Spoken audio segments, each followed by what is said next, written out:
उपस्थित असलेले सर्व नागरिक, काँग्रेसच्या विविध पदांचे पदाधिकारी, सेवा दलाचे सर्व पदाधिकारी आणि या चौक सभेचं जी संकल्पना मांडली असे आमचे काँग्रेस सेवा दलाचे अध्यक्ष वसंतरावजी ठाकूर, आमचे लोकप्रिय नेते आदरणीय आकाशदादा छाजेड आणि सर्वच काँग्रेस प्रीती आणि सर्व जनता आज या चौक सभेच्या निमित्ताने लोकसभा 2024 साठी काँग्रेसने जो वचननामा आणि न्यायनामा हा प्रसिद्ध केलेला आहे, हा लोकांपर्यंत केव्हाच जाऊन पोहोचलेला आहे। हा लोकनामा किंवा हा एक प्रकारचा जाहीरनामा तयार करण्यासाठी एकच मनुष्य असा उपयोगी पडला नाही।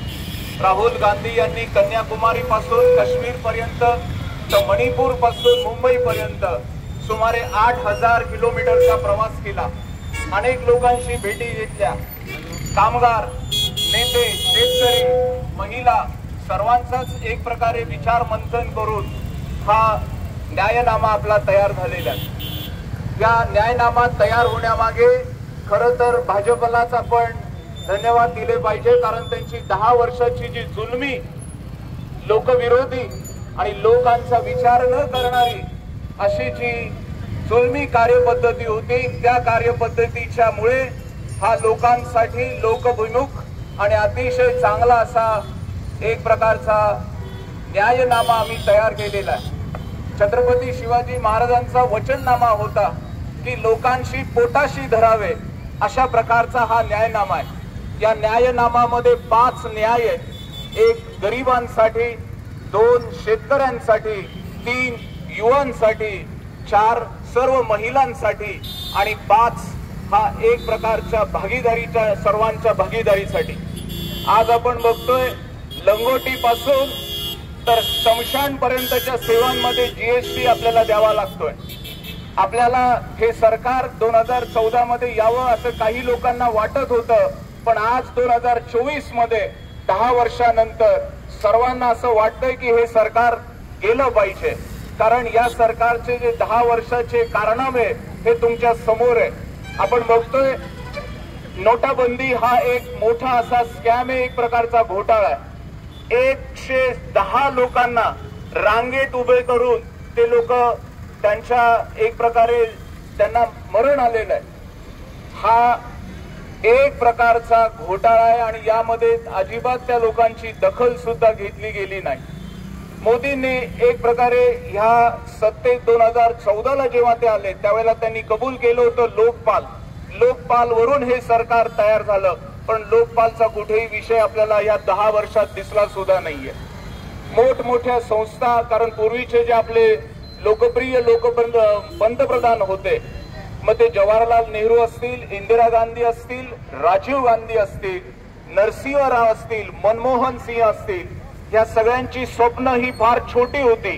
त्यांनी IIM, IIT सारख्या विविध शैक्षणिक संस्था सुरू केल्या आणि आज ह्या संस्था विकायचं काम जर कोणी केलं असेल तर ते या नरेंद्र मोदी सरकारने केलेलं आहे। आपण बघतोय की ते वेगवेगळ्या प्रकारची गॅरंटी देत आहे, परंतु आपल्या सगळ्यांना माहिती है कि चाइना का सामान और मोदी की गॅरंटी का कोई गॅरंटी नहीं है।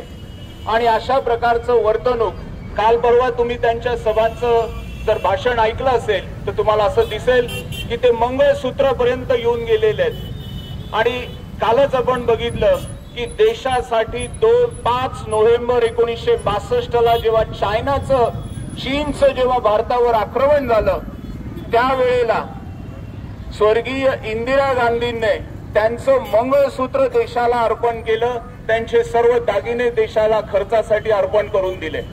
हा एक प्रकारचा देशासाठीचा त्याग हा फक्त काँग्रेसमध्ये आहे। आणि अजूनही सोनिया गांधींचे पती म्हणजे स्वर्गीय राजीव गांधींचं एक प्रकारचं सोनिया गांधींचं मंगळसूत्र हे देशाला अर्पण झालेलं आहे। आणि अशा प्रकारच्या त्यागाच्या गोष्टी या बाकीच्या लोकांनी आम्हाला शिकू नये। हे त्याग हा एक प्रकारचा त्याग नाहीये, भारतासाठी स्वातंत्र्यापासून तर आजपर्यंत त्याग शिकवणारा एकमेव पक्ष म्हणजे फक्त आणि फक्त काँग्रेस आहे. आणि म्हणून काँग्रेसचा जो जाहीरनामा आहे आपण सर्वांनी एकदा बघावा. त्यामध्ये ज्येष्ठ महिलांसाठी महालक्ष्मी योजना आहे. सुमारे 1 लाख रुपये हे त्या महिलांच्या खात्यामध्ये डायरेक्ट ट्रान्सफर होणार आहे. दरवर्षी सुमारे 30,000 नोकऱ्या या बेरोजगारांना, 30 लाख नोकऱ्या या बेरोजगारांना देण्यात येणार आहे. त्यानंतर या सरकारमुळे जे विद्यार्थी बेरोजगार झालेले आहेत त्या लोकांना बेरोजगार भत्ता देण्याचं काम हे आमच्या जाहीरनाम्यामध्ये आहे. शेतकऱ्यांना सगळ्यात जास्त जर धक्का जर बसला असेल या सरकारचा तर शेतकऱ्यांना बसलेला आहे. आणि शेतकऱ्यांना योग्य तो भाव हा स्वामीनाथन आयोगानुसार जो काही भाव देता येईल तो भाव देण्याचं हे काँग्रेस पक्षाने हे आपल्या जाहीरनाम्यामध्ये वचन दिलेलं आहे. आणि म्हणून हा जाहीरनामा वचननामा नाहीये, तर याची पूर्तता करण्यासाठी संपूर्ण काँग्रेसची टीम, आमचे नेते मल्लिकार्जुन खरगे, त्यानंतर आमचे प्रदेशाध्यक्ष, आमचे जिल्हाध्यक्ष, आमचे शहर अध्यक्ष हे आम्ही लोकांपर्यंत घेऊन जाणार आहे. आता उन्हाळ्याचे दिवस आहे, आपण टरबूज घेताना वाजून बघतो तसं या सरकारचं आपण एक प्रकारचे वाजून बघितलं पाहिजे. 10 वर्षांचा त्यांचा लेखाजोगा जर आपण पाहिला तर 10 वर्षात कोणीही सुखी समाधानी राहिलं नाहीये. सर्व महिला अत्यंत त्रस्त झालेल्या आहे. आणि म्हणून एक योग्य असा पर्याय आपल्याला महाआघाडीच्या दृष्टी पद्धतीने समोर आलेला आहे. आपण सर्वांनी त्या दृष्टीने विचार करावा. एवढं बोलून मी थांबतो.